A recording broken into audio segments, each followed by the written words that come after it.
एक शहर था जिसके बाजारों में रौनक थी और गलियों में रंगीनी। उस शहर की जामा मस्जिद के सामने एक चबूतरा था जहां रोज सुबह से शाम तक एक फकीर बैठा रहता। उसके कपड़े पुराने थे, पैबंद लगे हुए, और हाथ में एक कटोरा था जिसमें लोग जो कुछ देते वह जमा हो जाता। फकीर का नाम इब्राहिम था। वह किसी से ज्यादा बातें नहीं करता था, बस खामोशी से बैठा रहता और जो कुछ मिलता उसी पर शुक्र करता। कभी किसी ने उसे शिकायत करते नहीं देखा और न ही किसी से ज्यादा की उम्मीद रखते देखा। दिन भर में जो कुछ मिलता वह शाम को बाजार से रोटी और थोड़ा सा खाना खरीद लेता। फिर शहर के किनारे जो पुराना कब्रिस्तान था, उसके पास एक टूटी फूटी झोंपड़ी थी। वह झोंपड़ी भी किसी जमाने में किसी ने बनाई होगी, लेकिन अब उसकी छत में छेद थे और दीवारें गिरने को थीं। इब्राहिम रोज अपनी झोंपड़ी में पहुंचता, वुजू करता, नमाज पढ़ता और फिर जो खाना लाया होता उसे खाकर सो जाता। उसकी जिंदगी में कोई तब्दीली नहीं आती थी। हर दिन वैसा ही गुजरता जैसे पहले गुजरा था। एक दिन की बात है, जब इब्राहिम अपनी झोंपड़ी में पहुंचा तो उसने देखा कि एक बिल्ली झोंपड़ी के दरवाजे के पास बैठी है। बिल्ली की आंखें सफेद थीं और वह देख नहीं सकती थी। उसका जिस्म दुबला था और हड्डियां निकली हुई थीं। ऐसा लगता था कि कई दिनों से उसे कुछ खाने को नहीं मिला। इब्राहिम ने बिल्ली को देखा और अपनी रोटी की तरफ नजर की। उसके पास सिर्फ 2 रोटियां थीं और थोड़ा सा नमक। वह जानता था कि अगर आधा खाना बिल्ली को दे दिया तो उसे भूखा रहना पड़ेगा। लेकिन फिर उसने सोचा कि यह मखलूकर तो मुझसे भी ज्यादा बेबस है, इसकी कोई मदद करने वाला नहीं। उसने एक रोटी बिल्ली के सामने रख दी। बिल्ली ने सूंघकर रोटी को खाना शुरू किया। वह धीरे धीरे खाती रही, जैसे उसे यकीन नहीं हो रहा कि खाना मिल गया। इब्राहिम ने उसे खाते देखा और खुद एक रोटी से अपनी भूख मिटाई। खाना खाकर बिल्ली वहीं झोंपड़ी के कोने में जाकर बैठ गई। इब्राहिम ने उसे भगाया नहीं, बल्कि सोचा कि रहने दो, यह भी तो बेघर है जैसे मैं हूं। अगली शाम जब इब्राहिम झोंपड़ी में आया तो बिल्ली फिर वहां थी। वह दरवाजे के पास बैठी इंतजार कर रही थी, जैसे उसे मालूम हो कि इब्राहिम आएगा और उसे खाना देगा। इब्राहिम ने फिर से अपनी रोटी का हिस्सा उसे दे दिया। यह सिलसिला रोज चलने लगा। बिल्ली हर शाम आती और इब्राहिम उसे खाना खिलाता। कभी कभी इब्राहिम को दिन भर में कम भीख मिलती तो वह खुद कम खाता, लेकिन बिल्ली को जरूर खिलाता। उसे लगता था कि यह बेजुबान उस पर भरोसा करती है और वह इस भरोसे को तोड़ नहीं सकता। महीना भर गुजर गया। बिल्ली अब पहले से ज्यादा तंदुरुस्त नजर आने लगी थी। उसकी हड्डियां अब उतनी नहीं दिखती थीं और वह झोंपड़ी में इब्राहिम के पास आकर बैठ जाती। एक रात जब रात का पहर खत्म होने को था और सुबह की अजान होने में अभी वक्त था, इब्राहिम गहरी नींद में सोया हुआ था। तभी उसे महसूस हुआ कि कोई उसकी कमीज खींच रहा है।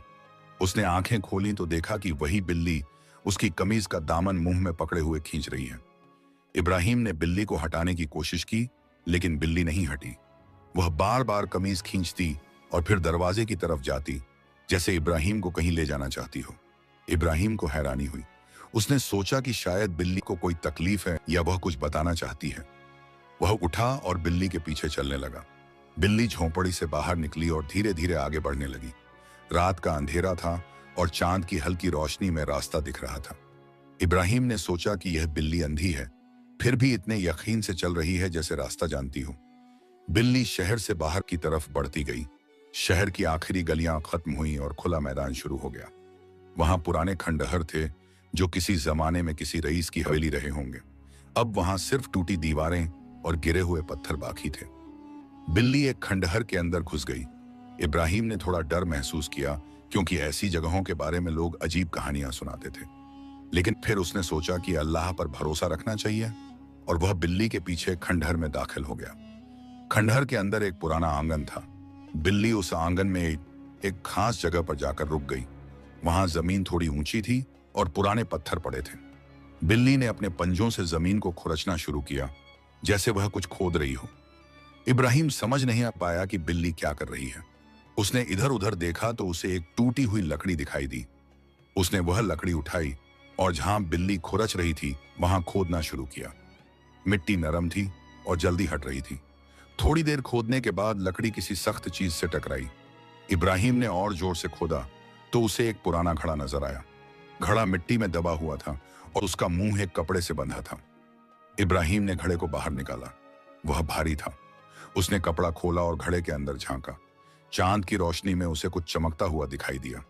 उसने हाथ डालकर देखा तो उसके हाथ में सोने की अशर्फियां आईं। इब्राहिम का दिल जोर से धड़कने लगा। उसने पूरा घड़ा खाली किया तो उसमें से सैकड़ों सोने की अशर्फियां निकली। इतनी दौलत उसने कभी अपनी जिंदगी में नहीं देखी थी। वह हैरान और परेशान दोनों हो गया। उसने चारों तरफ देखा कि कहीं कोई देख तो नहीं रहा, लेकिन वहां सिर्फ वीरानी थी और वह बिल्ली जो अब वहां से जा चुकी थी। इब्राहिम को समझ में नहीं आया कि बिल्ली कैसे जानती थी कि यहां यह खजाना दफन है। उसने अशर्फियों को वापस घड़े में डाला और घड़े को उठाकर अपनी झोंपड़ी की तरफ चल पड़ा। रास्ते भर वह सोचता रहा कि यह सब कैसे हुआ। वह बिल्ली जिसे वह रोज खाना खिलाता था, उसने इतना बड़ा एहसान कैसे चुका दिया। जब वह झोंपड़ी में पहुंचा तो सुबह की अजान हो रही थी। उसने घड़े को झोंपड़ी के कोने में छुपाया और वुजू करके नमाज पढ़ी। नमाज के बाद वह बैठकर सोचने लगा। उसके दिल में तरह तरह के ख्याल आने लगे। एक तरफ तो खुशी थी कि अल्लाह ने उसे इतनी दौलत दे दी, लेकिन दूसरी तरफ परेशानी भी थी कि इस दौलत का करे क्या। वह जानता था कि अगर लोगों को पता चल गया कि एक फकीर के पास इतना माल है तो मुसीबत हो सकती है। उसने सोचा कि शायद यह खजाना किसी का हो और वह आदमी इसे ढूंढ रहा हो, लेकिन फिर उसे याद आया कि वह खंडहर तो बरसों से वीरान पड़ा है और कोई नहीं जानता कि वहां क्या दफन है। वह सारा दिन झोंपड़ी में बैठा सोचता रहा। उसने मस्जिद जाकर भीख मांगना भी छोड़ दिया, क्योंकि उसका दिल इस नई दौलत के बारे में सोचने में लगा था। शाम होते होते उसने तय किया कि वह किसी बुजुर्ग आलिम से मशवरा करेगा, लेकिन फिर उसे ख्याल आया कि अगर किसी को बता दिया तो रहस्य खुल जाएगा। उसने सोचा कि पहले खुद फैसला करना चाहिए कि इस दौलत को क्या करना है। क्या अपने लिए रख लूं और आराम की जिंदगी गुजारूं, या इसे किसी नेक काम में लगा दूं। रात भर वह करवटें बदलता रहा, नींद नहीं आई। सुबह हुई तो उसने फिर नमाज पढ़ी और अल्लाह से दुआ की कि उसे सही रास्ता दिखाए। उसे याद आया कि उसने बिल्ली को खाना सिर्फ इसलिए नहीं खिलाया था कि उसे बदले में कुछ मिलेगा, बल्कि सिर्फ इसलिए खिलाया था कि वह बेजुबान मखलूक भूखी थी। उसने सोचा कि अगर यह दौलत अल्लाह ने दी है तो जरूर कोई मकसद होगा। शायद यह आजमाइश है कि वह क्या करता है, या शायद यह मौका है कि वह कुछ अच्छा काम करे। सूरज निकल आया और शहर में रौनक होने लगी। इब्राहिम अभी भी झोंपड़ी में बैठा सोच रहा था। तभी उसे बाहर से आवाजें सुनाई दी। कुछ लोग कब्रिस्तान की तरफ जा रहे थे और बातें कर रहे थे। इब्राहिम ने कान लगाकर सुना। एक आदमी कह रहा था कि शहर में सूखा पड़ा है और कुओं में पानी कम हो गया है। लोग परेशान हैं और बारिश की दुआएं मांग रहे हैं। दूसरा आदमी कह रहा था कि अगर नया कुआं खुदवाया जाए तो शायद पानी की तकलीफ दूर हो जाए।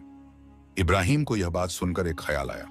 उसने सोचा कि शायद यही वह नेक काम है जिसके लिए अल्लाह ने उसे यह दौलत दी है। वह लोगों की मदद कर सकता है और अपने माल को अल्लाह की राह में खर्च कर सकता है। लेकिन फिर उसे शक भी हुआ। उसने सोचा कि कहीं वह जल्दबाजी में गलत फैसला तो नहीं कर रहा। उसे अभी भी यकीन नहीं हो रहा था कि यह सब सच है या कोई ख्वाब। उसने फैसला किया कि वह भी कुछ नहीं करेगा, बल्कि कुछ दिन और सोचेगा। वह अपनी दौलत को छुपाकर रखेगा और रोज की तरह भीख मांगने जाएगा, ताकि किसी को शक न हो। जब उसे पूरा यकीन हो जाएगा कि क्या करना है, तभी वह कोई कदम उठाएगा। इब्राहिम अगले दिन फिर से अपनी जगह पर मस्जिद के सामने बैठ गया। उसके हाथ में वही पुराना कटोरा था और कपड़े वही फटे पुराने। लोग आते जाते उसे देखते और कुछ देकर चले जाते। किसी को यह अंदाजा नहीं था कि इस फकीर की झोंपड़ी में सोने का खजाना छुपा है। लेकिन इब्राहिम का दिल बेचैन था। वह लोगों को देखता और सोचता कि इनमें से कितने परेशान हैं, कितनों को मदद की जरूरत है। कोई बूढ़ा आदमी लकड़ी के सहारे चल रहा था, कोई औरत अपने बच्चों को लेकर भीख मांग रही थी, कोई मजदूर थका हारा काम की तलाश में भटक रहा था। शाम को जब वह झोंपड़ी में लौटा तो बिल्ली फिर वहां थी। इब्राहिम ने उसे देखा तो उसका दिल भर आया। उसने बिल्ली को खाना खिलाया और उसके सर पर हाथ फेरा। बिल्ली ने खाना खाया और फिर झोंपड़ी से बाहर चली गई। उस रात इब्राहिम ने फिर से नमाज पढ़ी और अल्लाह से हिदायत मांगी। उसने दुआ की कि अल्लाह उसे सही रास्ता दिखाए और जो फैसला करे वह अल्लाह की रजा के मुताबिक हो।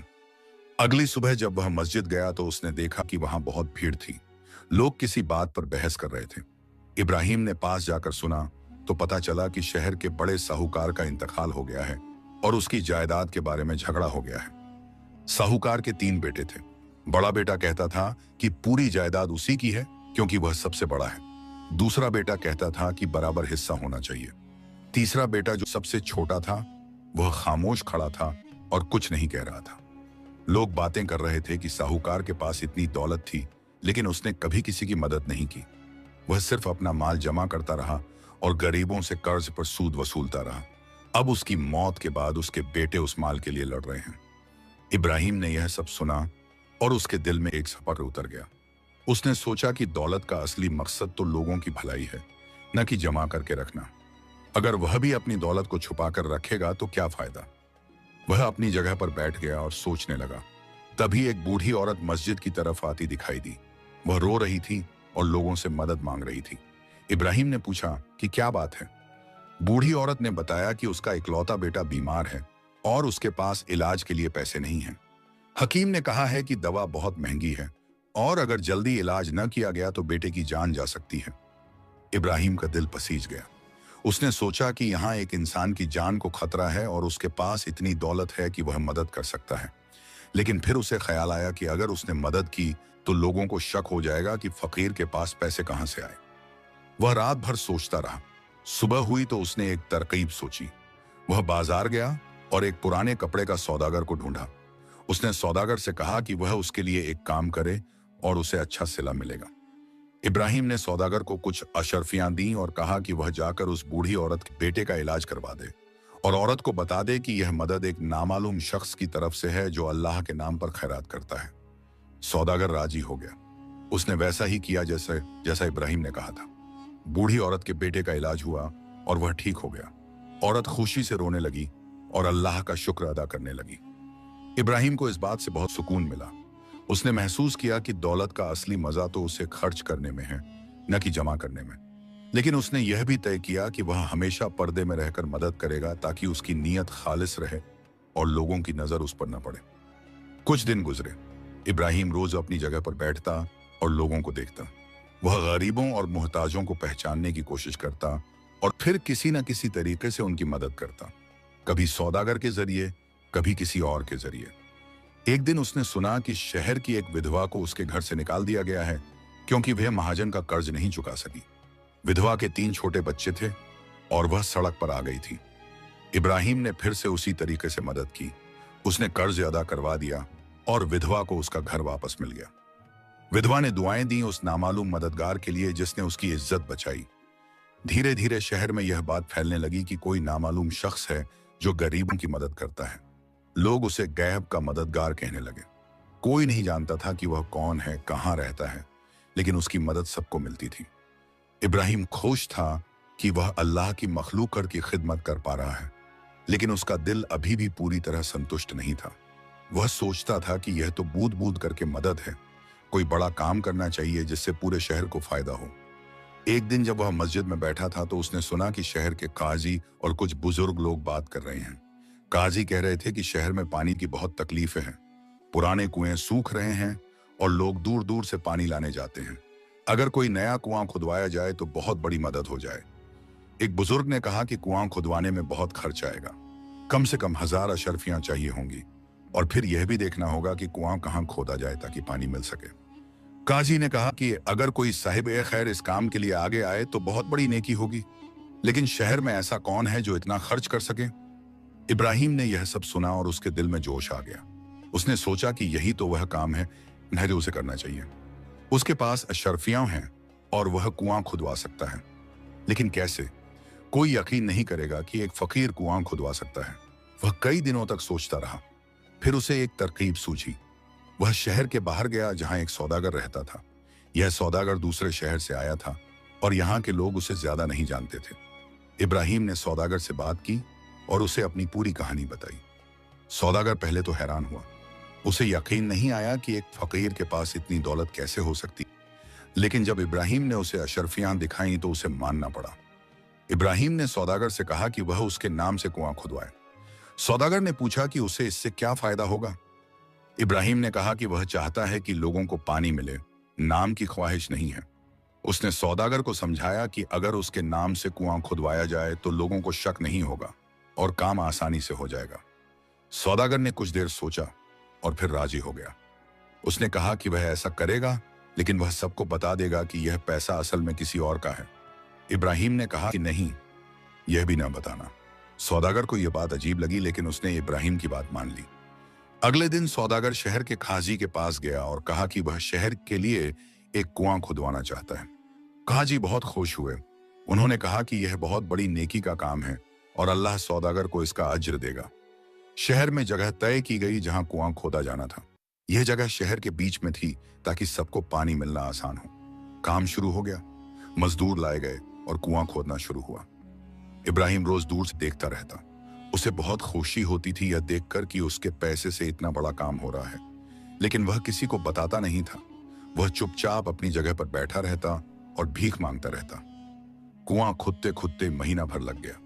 आखिर में जब मजदूरों को पानी की धारा मिली तो पूरे शहर में खुशी की लहर दौड़ गई। लोग सौदागर को दुआएं देने लगे और उसकी तारीफ करने लगे। सौदागर को थोड़ा शर्म आई क्योंकि वह जानता था कि असल मददगार तो वह फकीर है, लेकिन इब्राहिम ने उसे मना कर दिया था कि वह किसी को न बताए। सौदागर ने इब्राहिम की बात रखी और किसी को कुछ नहीं बताया। कुएं का पानी साफ और मीठा था। लोग दूर दूर से आकर पानी भरने लगे। औरतें सुबह शाम वहां जमा होती और अपने घड़े भरती। बच्चे वहां खेलते और पानी से नहाते। पूरे शहर की पानी की तकलीफ दूर हो गई। इब्राहिम रोज कुएं के पास से गुजरता और देखता कि कितने लोग उस पानी से फायदा उठा रहे हैं। उसका दिल खुशी से भर जाता। वह सोचता कि यही तो दौलत का असली मकसद है, लोगों की खिदमत। लेकिन उसकी दौलत अभी खत्म नहीं हुई थी। कुएं में जो खर्च हुआ था वह सिर्फ आधी दौलत थी। बाकी आधी अभी भी उसकी झोंपड़ी में छुपी हुई थी। इब्राहिम सोचता रहता कि इस बाकी दौलत का क्या करे। एक दिन बाजार में उसने देखा कि कुछ बच्चे भीख मांग रहे हैं। वे बच्चे यतीम थे और उनके माँ बाप नहीं थे। वे सड़क पर रहते थे और जो मिलता उससे गुजारा करते थे। इब्राहिम का दिल पिघल गया। उसने सोचा कि इन बच्चों के लिए कुछ करना चाहिए, लेकिन क्या? अगर उसने उन्हें पैसे दिए तो वे उसे खर्च कर देंगे और फिर वही हालत हो जाएगी। कुछ ऐसा करना चाहिए जिससे उनकी परवरिश हो सके और वे अच्छे इंसान बन सकें।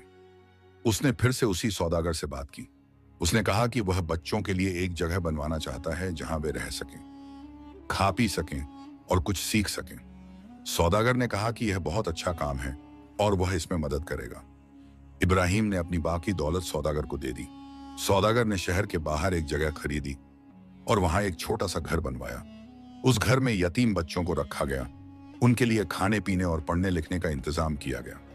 शहर के लोग फिर से सौदागर की तारीफ करने लगे। कहने लगे कि यह सौदागर बहुत नेक दिल है और अल्लाह के बंदों की खिदमत करता है।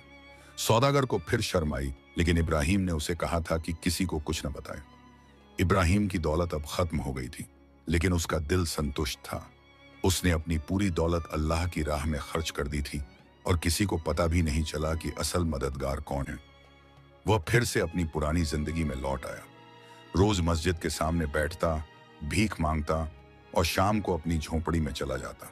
लेकिन अब उसके दिल में एक अलग ही सुकून था। वह जानता था कि उसने सही काम किया है। बिल्ली अभी भी रोज उसकी झोंपड़ी में आती थी और इब्राहिम उसे खाना खिलाता था। वह बिल्ली को देखता और सोचता कि इसी बेजुबान की वजह से उसे वह खजाना मिला था जिससे उसने इतने लोगों की मदद की। एक दिन शाम को जब इब्राहिम झोंपड़ी में था तो बिल्ली उसके पास आई और उसकी गोद में बैठ गई। इब्राहिम ने उसके सर पर हाथ फेरा और कहा, तूने मुझे बहुत बड़ा तोहफा दिया, ऐ अल्लाह की मखलूक। तेरे जरिए अल्लाह ने मुझे आजमाया और मुझे मौका दिया कि मैं उसके बंदों की खिदमत करूं। बिल्ली ने इब्राहिम की तरफ देखा। हालांकि वह देख नहीं सकती थी, लेकिन ऐसा लगा जैसे वह समझ रही हो कि इब्राहिम क्या कह रहा है। फिर वह उठी और झोंपड़ी से बाहर चली गई। इब्राहिम ने नमाज पढ़ी और सो गया। उसके दिल में शांति थी और नींद गहरी आई। कई महीने गुजर गए। इब्राहिम अपनी रोजमर्रा की जिंदगी में मशगूल था। हर सुबह वह उठता, वुजू करता, फज्र की नमाज पढ़ता और फिर मस्जिद की तरफ निकल जाता। मस्जिद के सामने अपनी जगह पर बैठ जाता और लोगों से भीख मांगता। दिन भर वहीं बैठा रहता और जो कुछ मिलता उसी से गुजारा करता। शहर में अब बहुत बदलाव आ गया था। जो कुआं खुदा था उसकी वजह से लोगों को साफ पानी मिल रहा था।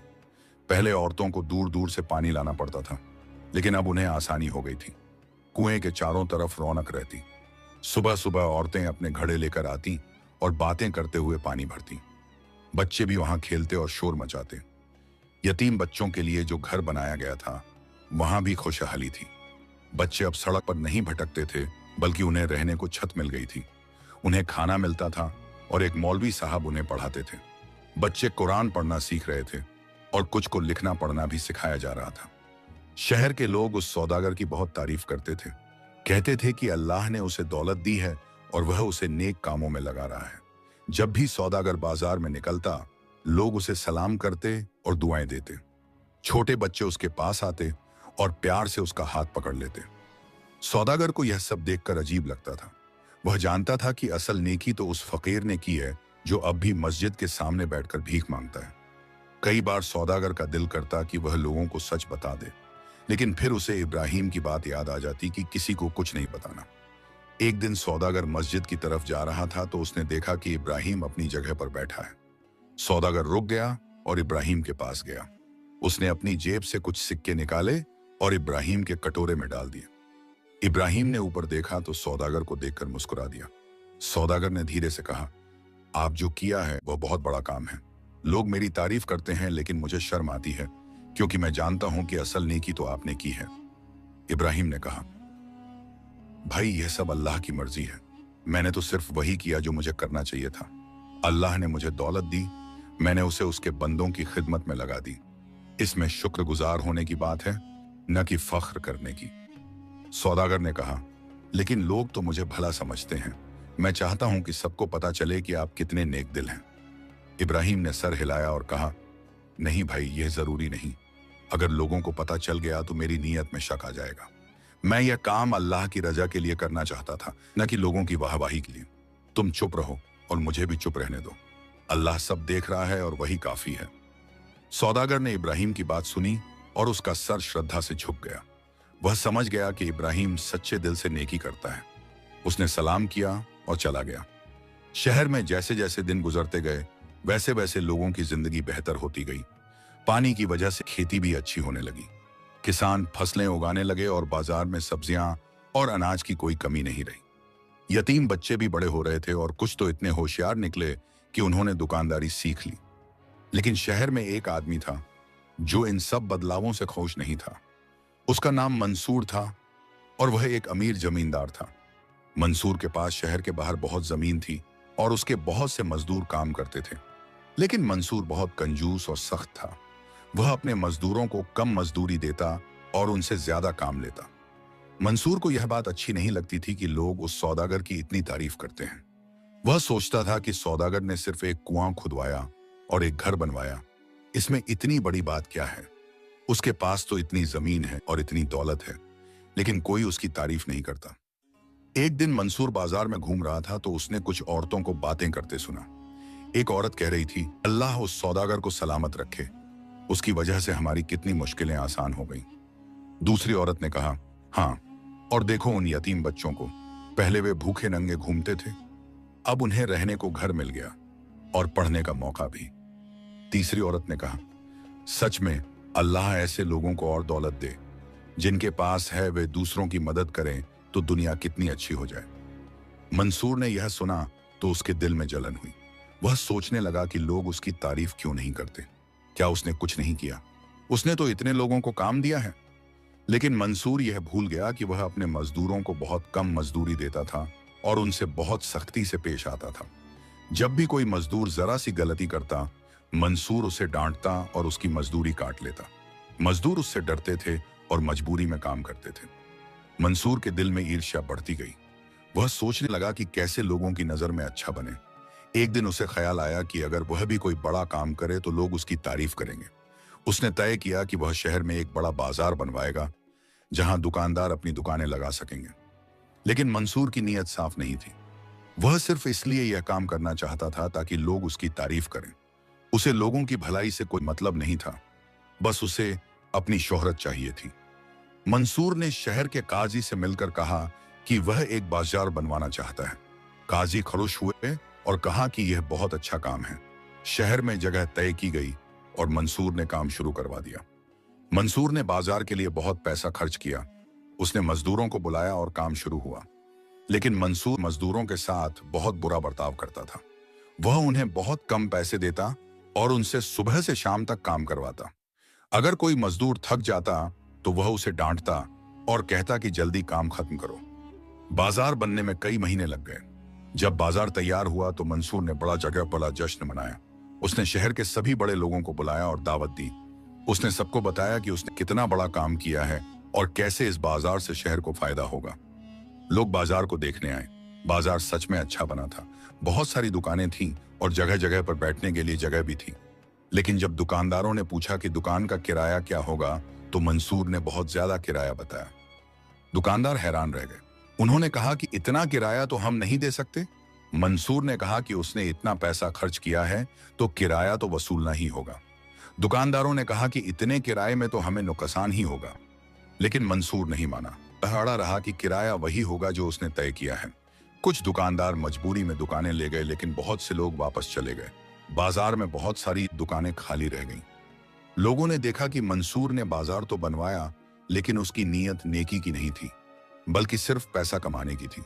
उन्होंने मंसूर की तारीफ नहीं की, बल्कि उसकी आलोचना की। कहने लगे कि यह बाजार गरीबों के लिए नहीं बना, बल्कि सिर्फ अमीरों के लिए बना है। मंसूर को बहुत गुस्सा आया। उसने सोचा था कि लोग उसकी तारीफ करेंगे, लेकिन उल्टा लोग उसकी बुराई कर रहे थे। वह और भी ज्यादा कड़वा हो गया और अपने मजदूरों के साथ और बुरा बर्ताव करने लगा। इधर इब्राहिम अपनी जिंदगी में मस्त था। वो रोज अपनी जगह पर बैठता और जो कुछ मिलता उसी से खुश रहता। उसने देखा कि शहर में एक नया बाजार बना है, लेकिन उसे कोई दिलचस्पी नहीं थी। वह जानता था कि असली खुशी दौलत में नहीं, बल्कि दिल के सुकून में है। एक दिन शाम को जब इब्राहिम अपनी झोंपड़ी में था, तो उसने दरवाजे पर दस्तक सुनी। उसने दरवाजा खोला तो देखा कि एक जवान आदमी खड़ा है। वह आदमी थका हारा लग रहा था और उसके कपड़े मैले थे। इब्राहिम ने पूछा, कौन हो भाई, क्या काम है? जवान ने कहा, मैं एक मजदूर हूं। मंसूर जमींदार के यहाँ काम करता था, लेकिन आज ने मुझे बहुत मारा और मेरी पूरी मजदूरी काट ली। मैं बहुत परेशान हूं। मेरे घर में बीवी और 2 बच्चे हैं। उन्हें खाना नहीं मिला है। मैंने सुना है कि आप नेक इंसान हैं, इसीलिए आपके पास आया हूं। इब्राहिम का दिल पसीज गया। उसने जवान को अंदर बुलाया और बैठाया। उसने जो कुछ खाना था वह जवान के आगे रख दिया। जवान ने खाना खाया और थोड़ा बेहतर महसूस किया।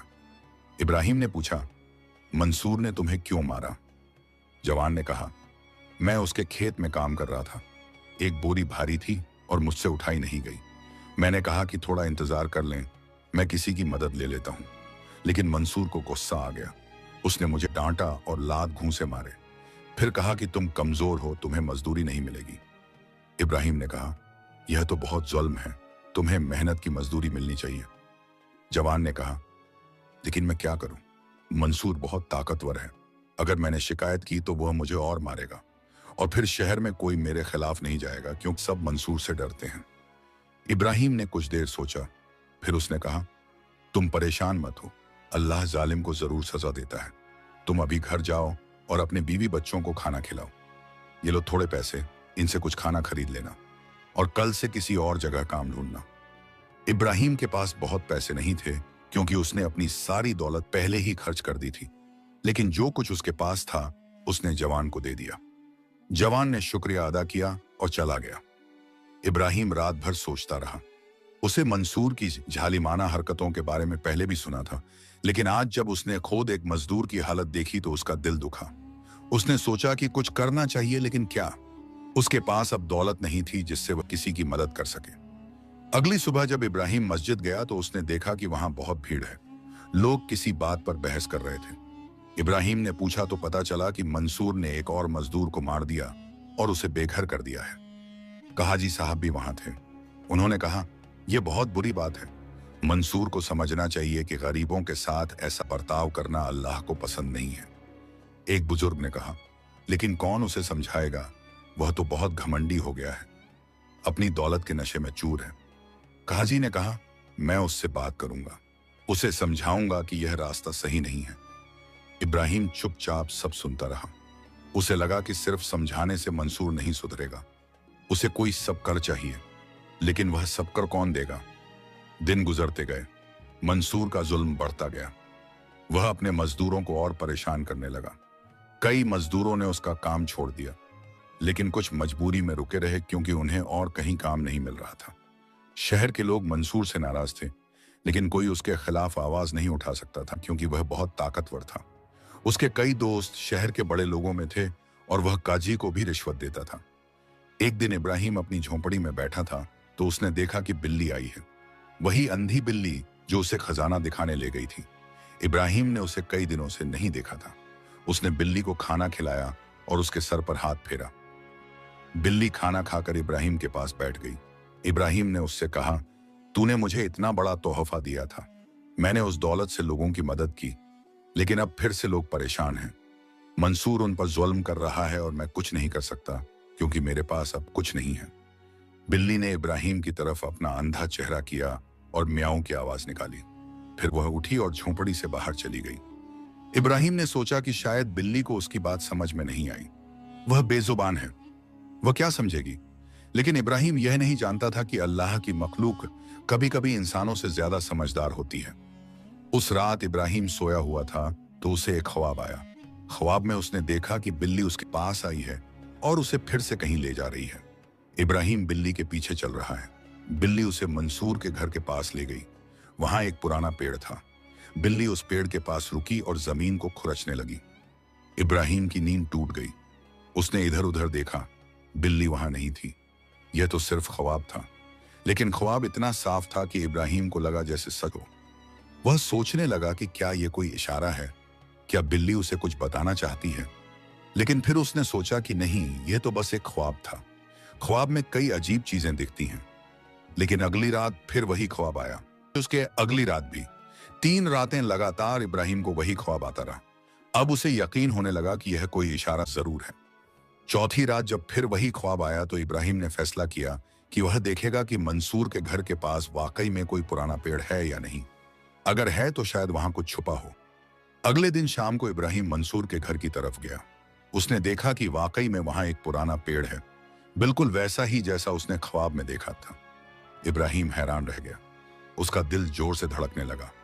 लेकिन वह वहां खुदाई नहीं कर सकता था क्योंकि दिन का वक्त था और लोग देख लेंगे। उसने तय किया कि रात को आएगा जब सब सो जाएंगे। रात का अंधेरा था और शहर में सन्नाटा छाया हुआ था। दूर से कुत्तों के भौंकने की आवाजें आ रही थीं और ठंडी हवा चल रही थी। इब्राहिम अपनी झोंपड़ी से निकला और धीरे धीरे मंसूर के घर की तरफ चल पड़ा। उसके हाथ में एक पुरानी कुदाल थी जो उसे कब्रिस्तान के पास से मिली थी। उसका दिल जोर जोर से धड़क रहा था, लेकिन उसने अल्लाह का नाम लिया और आगे बढ़ता गया। मंसूर का घर शहर के अमीर इलाके में था। बड़ी बड़ी हवेलियां थीं और दीवारें ऊंची थीं। इब्राहिम ने देखा कि मंसूर के घर में अब सब रोशनियां बुझ चुकी हैं। लगता था कि सब सो गए हैं। वह धीरे धीरे उस पुराने पेड़ की तरफ बढ़ा जो मंसूर के घर की दीवार के पास था। पेड़ बहुत पुराना था और उसकी जड़ें मोटी और गहरी थीं। पत्ते झड़ चुके थे और टहनियां सूखी दिख रही थीं। इब्राहिम ने चारों तरफ देखा कि कोई तो नहीं देख रहा। फिर उसने कुदाल से जमीन खोदनी शुरू की। मिट्टी सख्त थी और खोदने में मेहनत लग रही थी, लेकिन इब्राहिम हिम्मत नहीं हारा। वह धीरे धीरे खोदता गया और सावधानी से काम करता गया ताकि ज्यादा आवाज न हो। पसीना उसके माथे पर आ गया था, हालांकि रात ठंडी थी। उसके हाथों में छाले पड़ने लगे थे, लेकिन वह रुका नहीं। वह सोच रहा था कि अगर यह सच में कोई इशारा है तो जरूर कुछ मिलेगा। काफी देर खोदने के बाद कुदाल किसी सख्त चीज से टकराई। इब्राहिम ने और जोर लगाया और देखा कि वहां एक लोहे का संदूक दबा हुआ है। संदूक बहुत पुराना था और उस पर जंग लग चुका था। इब्राहिम ने संदूक को खोदकर बाहर निकाला। वह बहुत भारी था। उसने संदूक का ताला तोड़ने की कोशिश की, लेकिन ताला बहुत मजबूत था। फिर उसने कुदाल से ताले पर वार किया तो ताला टूट गया। उसने संदूक खोला तो उसमें से सोने चांदी के जेवरात, अशरफियां और कीमती कपड़े निकले। इब्राहिम हैरान रह गया। यह तो पहले वाले खजाने से भी बड़ा खजाना था। लेकिन संदूक में एक चिट्ठी भी थी। इब्राहिम ने चिट्ठी को चांद की रोशनी में पढ़ने की कोशिश की। चिट्ठी बहुत पुरानी थी और स्याही फीकी पड़ चुकी थी, लेकिन फिर भी पढ़ी जा सकती थी। चिट्ठी में लिखा था कि यह खजाना मंसूर के दादा का है, जिसने अपनी पूरी उम्र लोगों से लूट खसोट करके यह माल जमा किया था। उसने यह माल यहाँ छुपाया था और मरते वक्त अपने बेटे को बताया था, लेकिन बेटे ने यह किसी को नहीं बताया था और मंसूर को भी नहीं बताया था। चिट्ठी में यह भी लिखा था कि यह माल हराम का है क्योंकि इसे गरीबों से छीनकर जमा किया गया है। इब्राहिम ने चिट्ठी पढ़ी तो उसे समझ आ गया कि अल्लाह ने उसे यह खजाना क्यों दिखाया। यह माल असल में शहर के उन गरीब लोगों का है जिनसे मंसूर के दादा ने छीना था, और अब यह माल उन्हीं लोगों को वापस करना है। इब्राहिम ने संदूक बंद किया और उसे अपनी झोंपड़ी में ले जाने के लिए उठाया। संदूक बहुत भारी था, लेकिन किसी तरह वह उसे घसीटते हुए अपनी झोंपड़ी तक ले गया। झोंपड़ी में पहुंचकर उसने संदूक को छुपा दिया और फज्र की नमाज का इंतजार करने लगा। उसका दिल बेचैन था, लेकिन साथ ही खुश भी था कि अल्लाह ने उसे फिर से एक मौका दिया है लोगों की मदद करने का। वह सोच रहा था कि इस बार वह इस माल को कैसे इस्तेमाल करेगा। पिछली बार उसने कुआं खुदवाया था और यतीम खाना बनवाया था। इस बार क्या करना चाहिए? सुबह हुई तो इब्राहिम ने नमाज पढ़ी और सोचना शुरू किया। उसे ख्याल आया कि मंसूर के मजदूरों को सबसे ज्यादा मदद की जरूरत है। वे लोग दिन रात मेहनत करते हैं, लेकिन उन्हें ठीक से मजदूरी नहीं मिलती। अगर उनके लिए कुछ किया जाए तो बहुत अच्छा होगा, लेकिन क्या किया जाए? इब्राहिम ने तय किया कि वह पहले शहर में घूमेगा और देखेगा कि किन किन लोगों को मदद की जरूरत है। वह कई दिनों तक शहर में घूमता रहा और लोगों की हालत देखता रहा। उसने देखा कि कई मजदूर अपने बच्चों को खाना नहीं खिला पाते। कई औरतें बीमार हैं, लेकिन इलाज के लिए पैसे नहीं हैं। कई बूढ़े लोग अकेले रहते हैं और उनकी देखभाल करने वाला कोई नहीं है। कई बच्चे स्कूल नहीं जा पाते क्योंकि उनके घर की हालत इतनी खराब है कि उन्हें काम पर जाना पड़ता है। इब्राहिम का दिल दुखा यह सब देखकर उसने फैसला किया कि इस बार वह एक एक करके हर जरूरतमंद की मदद करेगा। लेकिन फिर से उसने किया कि वह पर्दे में रहकर काम करेगा। उसने फिर से उस सौदागर को बुलाया जिससे पहले भी मदद ली थी। सौदागर इब्राहिम के पास आया तो हैरान रह गया। उसने पूछा कि तुम्हारे पास फिर से दौलत कहां से आ गई? इब्राहिम ने उसे पूरी कहानी बताई कि कैसे उसे ख्वाब आया और कैसे उसे मंसूर के घर के पास खजाना मिला। उसने सौदागर को वह चिट्ठी भी दिखाई जिसमें लिखा था कि यह माल हराम का है। सौदागर ने चिट्ठी पढ़ी और कहा कि तुम सच में अल्लाह के नेक बंदे हो। तुम्हें 2 बार खजाना मिला और दोनों बार तुमने उसे लोगों की भलाई में लगा दिया। इब्राहिम ने कहा कि यह सब अल्लाह की मेहरबानी है। उसने मुझे यह मौका दिया कि मैं उसके बंदों की खिदमत करूं। अब तुम मेरी मदद करो, हम इस माल को सही जगह लगाएंगे। सौदागर राजी हो गया और दोनों ने मिलकर एक योजना बनाई। पहले उन्होंने तय किया कि मंसूर के सभी मजदूरों को उनकी बाकी मजदूरी दी जाए। सौदागर ने एक एक मजदूर के घर जाकर उन्हें पैसे दिए और कहा कि यह एक नामालूम मददगार की तरफ से है। मजदूर बहुत खुश हुए। उन्होंने पूछा कि यह मददगार कौन है, लेकिन सौदागर ने कहा कि वह नहीं बता सकता। मजदूरों ने दुआएं दी उस नामालूम शख्स के लिए। फिर उन्होंने उन औरतों का इलाज करवाया जो बीमार थीं। हकीमों को बुलाया गया और दवाएं दी गईं। कुछ औरतें तो मरने के करीब थीं, लेकिन इलाज से ठीक हो गईं। उनके घर वालों ने खुशी के आंसू बहाए और अल्लाह का शुक्र अदा किया। फिर उन बूढ़े लोगों की मदद की गई जो अकेले रहते थे। उनके लिए खाने पीने का इंतजाम किया गया और कुछ लोगों को नौकर रखे गए जो उनकी देखभाल कर सकें। बूढ़े लोग रोने लगे यह देखकर कि कोई तो है जो उनकी परवाह करता है। फिर उन बच्चों के लिए इंतजाम किया गया जो स्कूल नहीं जा पाते थे। उनके परिवारों को इतना पैसा दिया गया कि बच्चों को काम पर न भेजना पड़े और वे पढ़ाई कर सकें। कुछ बच्चों के लिए किताबें और कपड़े भी खरीदे गए। बच्चों के चेहरे खुशी से चमक उठे जब उन्हें पता चला कि अब वे स्कूल जा सकते हैं। धीरे धीरे पूरे शहर में यह बात फैल गई कि कोई नामालूम मददगार फिर से काम कर रहा है। लोग उसे अल्लाह का फरिश्ता कहने लगे। सब उसके बारे में बातें करते और हैरान होते कि आखिर यह शख्स कौन है जो इतनी मदद करता है लेकिन अपना नाम नहीं बताता। मंसूर को जब यह सब पता चला तो वह बहुत परेशान हुआ। उसे लगा कि कोई उसकी बेइज्जती कर रहा है। पहले तो वह सौदागर से जलता था और अब यह नामालूम मददगार उससे भी आगे निकल रहा था। लोग उस नामालूम शख्स की तारीफ करते और मंसूर को बुरा कहते कि देखो, एक शख्स जिसे हम जानते भी नहीं वह इतनी मदद कर रहा है।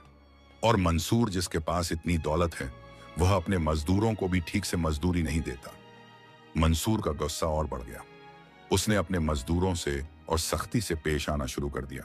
लेकिन अब मजदूर डरते नहीं थे। उन्हें पता था कि अगर मंसूर ने बहुत ज्यादा जुल्म किया तो वे उसका काम छोड़ सकते हैं। उनके पास अब कुछ पैसे थे जो उस नामालूम मददगार ने दिए थे। वे कुछ दिन बिना काम के भी गुजार सकते थे जब तक नया काम न मिल जाए। एक दिन मंसूर के सबसे पुराने मजदूर ने हिम्मत करके उससे कहा कि वह उन्हें ठीक से मजदूरी दे। मंसूर को बहुत गुस्सा आया। उसने कहा कि तुम मुझसे यह कहने की हिम्मत कैसे करते हो? मजदूर ने कहा कि हम इंसान हैं, जानवर नहीं। हमें भी अपने परिवार का पेट भरना है। आप हमसे दिन रात काम लेते हैं लेकिन मजदूरी ठीक से नहीं देते। ये जुल्म है। मंसूर ने उस मजदूर को घर से निकाल दिया, लेकिन फिर दूसरे मजदूरों ने भी साथ देना शुरू कर दिया। उन्होंने कहा कि अगर आप हमें ठीक से मजदूरी नहीं देंगे तो हम सब काम छोड़ देंगे। मंसूर हैरान रह गया। पहले तो मजदूर उससे इतने डरते थे कि कुछ बोलते नहीं थे, अब सबको हिम्मत कहां से आ गई। मंसूर ने धमकाया लेकिन मजदूर नहीं माने।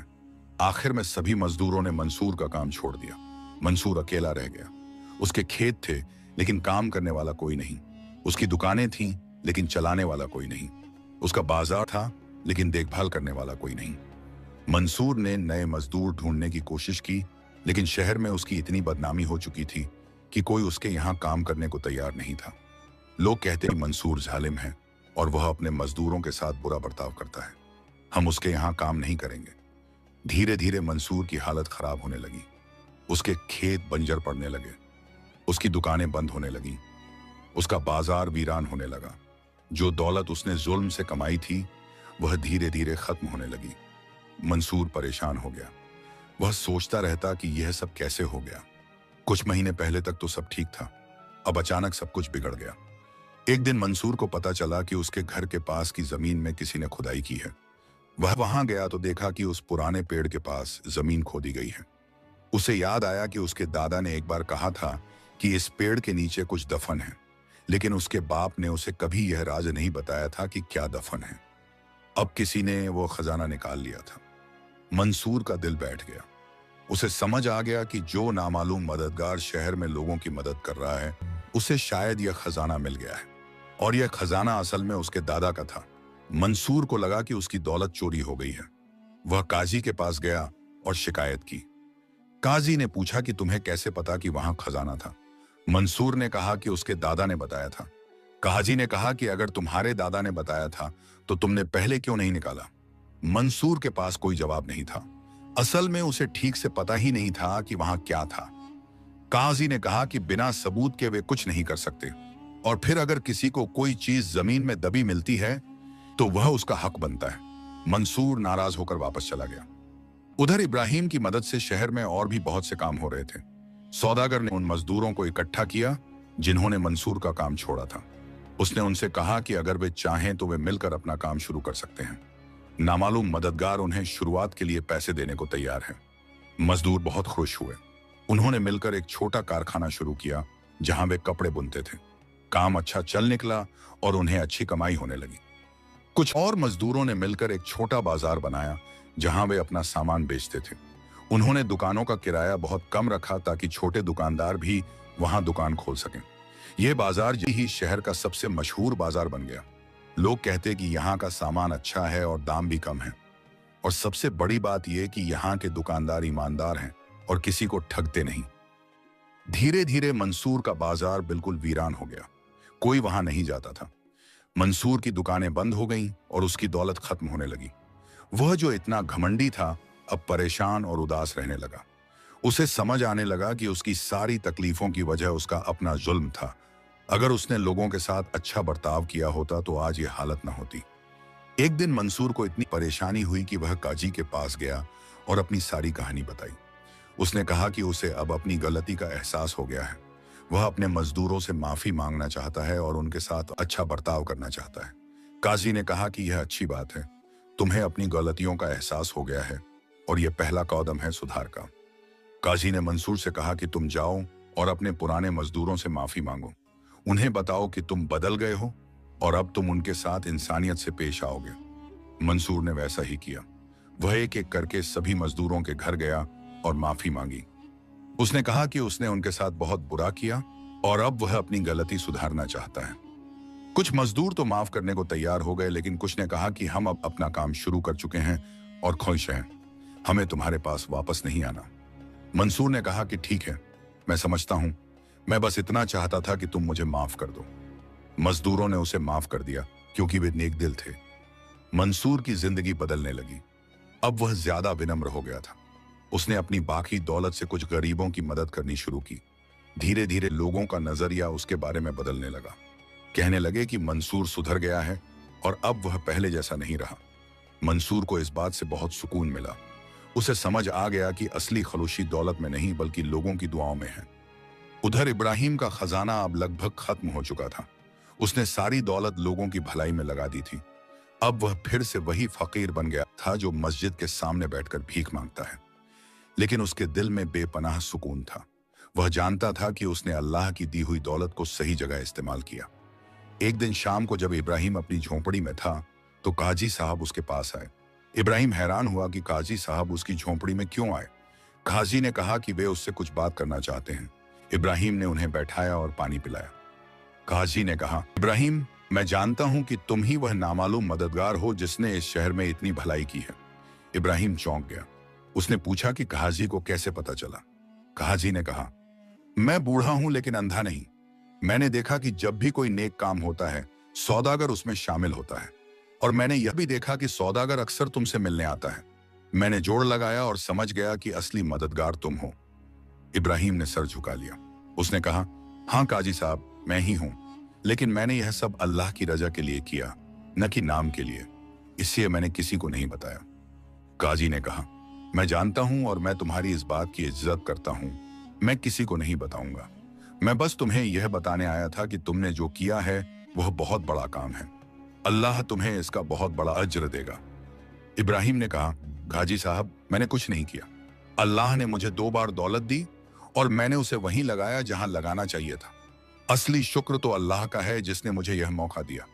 काजी ने इब्राहिम के सर पर हाथ रखा और दुआ दी। फिर वे चले गए। उस रात इब्राहिम को बहुत गहरी नींद आई। सुबह जब वह उठा तो उसने देखा कि बिल्ली फिर से आई है। वही अंधी बिल्ली जिसने उसे 2 बार खजाना दिखाया था। इब्राहिम ने उसे प्यार से उठाया और अपनी गोद में बैठाया। उसने कहा, तूने मुझे बहुत बड़ा तोहफा दिया।